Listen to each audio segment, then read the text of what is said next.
나는 집에 있다. 이곳에서는 두려움이 이방인이다.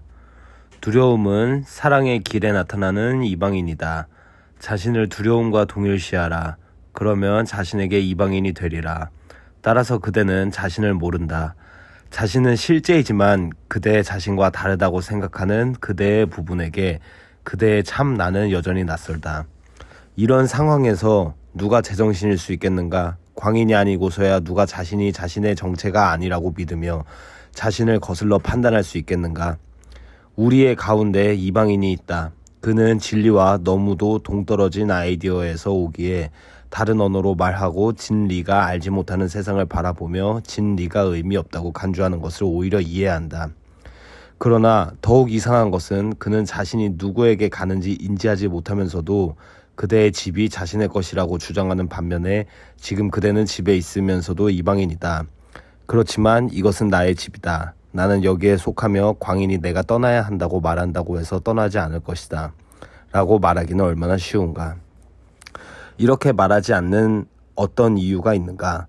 이 이방인에게 들어와 그대의 자리를 차지하라고 요청하고 그대가 그대 자신에게 이방인이 되도록 하는 것 외에 어떤 이유가 있을 수 있겠는가. 자신의 취향에 더 맞는 다른 집이 있다고 생각하지 않는 한 아무도 그렇게 필요 없이 자기 자신을 쫓겨나게 내버려 두지 않으리라. 누가 이방인인가? 두려움인가? 아니면 신께서 당신의 아들을 위해 제공하신 집에 어울리지 않는 그대인가? 두려움이 신을 닮도록 창조된 신 자신의 것인가? 사랑이 완성하고 또 완성되는 것이 두려움인가? 사랑과 두려움을 함께 머물게 할 수 있는 집은 없다. 사랑과 두려움은 공존할 수 없다. 그대가 실제라면 두려움이 환상일 수밖에 없다. 두려움이 실제라면 그대는 아예 존재하지 않는다. 그렇다면 그 질문은 얼마나 간단하게 해결되는가? 두려워하는 사람은 다만 자신을 부정하고 이렇게 말한 것이다. 여기서 나는 이방인이다. 따라서 나 자신보다 더 나를 닮은 자에게 내 집을 넘기고 그에게 나에게 속한다고 생각했던 모든 것을 준다. 이제 그는 필연적으로 망명 상태에 있으며 자신이 누구인지 모르고 다음 외에는 어느 것도 확실하지 않다. 그는 그 자신이 아니며 자신의 집에 들어갈 수 없다. 그는 이제 무엇을 구하는가? 그는 무엇을 찾을 수 있나?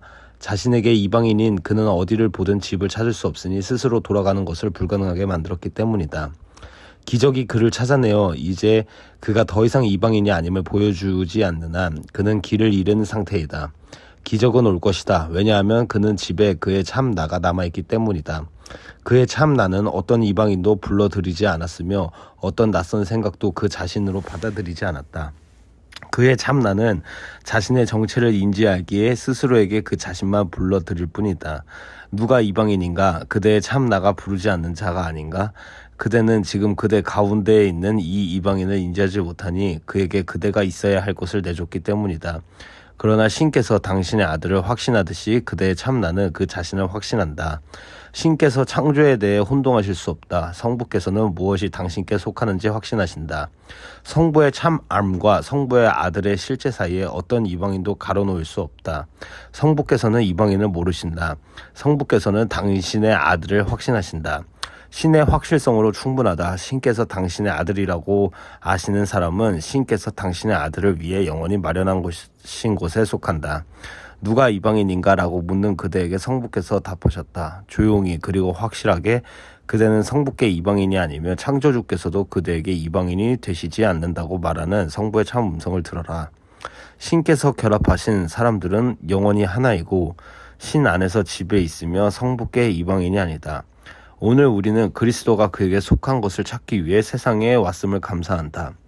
그리스도의 비전은 이방인들을 보지 못하지만 그리스도 자신의 모습을 보며 그들과 기쁘게 결합한다. 그들은 그리스도를 이방인으로 보니 그를 자신을 인지하지 못하기 때문이다. 그러나 그리스도를 환영할 때 그들은 기억하게 된다. 그리스도는 그들을 다시 그들이 속한 집으로 부드럽게 이끈다. 그리스도는 어느 한 사람도 잊지 않는다. 그리스도가 그대에게 데려오는 모든 사람이 그대의 집은 지어진 그대로 완성된 상태이고 완전함을 기억하도록 한다. 그리스도는 그대를 잊지 않았다. 그러나 그리스도가 보듯이 모든 사람을 보기 전에는 그대는 그리스도를 기억하지 못할 것이며 형제를 부정하는 사람은 그리스도를 부정하는 것이며 따라서 자신의 참 나를 분명하게 인지하고 자신의 집을 기억하며 구원이 왔다는 영원의 선물을 받아들이지 않는 것이다. Jesus Commentary. 이 레슨을 읽으면서 자신이 얼마나 자주 두려움을 느끼는지 깨닫지 못하는가, 얼마나 자주 공포 영화 혹은 공포 TV쇼를 보는지 깨닫지 못하는가, 그 배경 음악 긴장감을 높여주는 그 음악은 그대를 공포로 몰아넣으려고 의도한 것이다. 그 내용을 믿든 믿지 않든 영화는 그대를 신과 분리시키려고 의도된 것이다. 그래서 공포 영화나 폭력 영화를 보지 말라고 간청하는 것이다. 그대의 의식이 두려움에 빠지고 가슴과 마음에 두려움에 물들 때 그대는 점점 더 사랑으로 분리된다. 그대는 점점 더 신과 그대 참 나로부터 분리된다.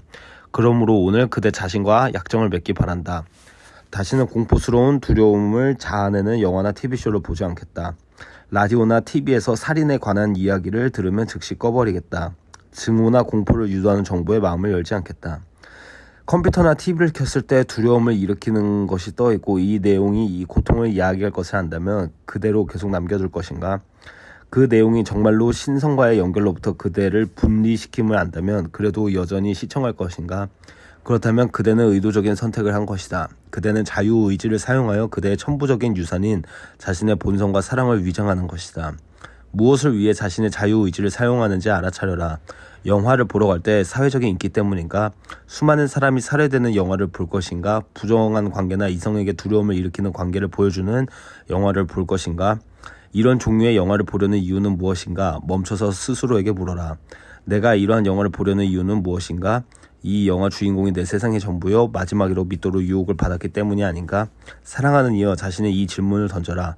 두려움은 그대의 집이 아니다. 사랑이 그대의 집이다.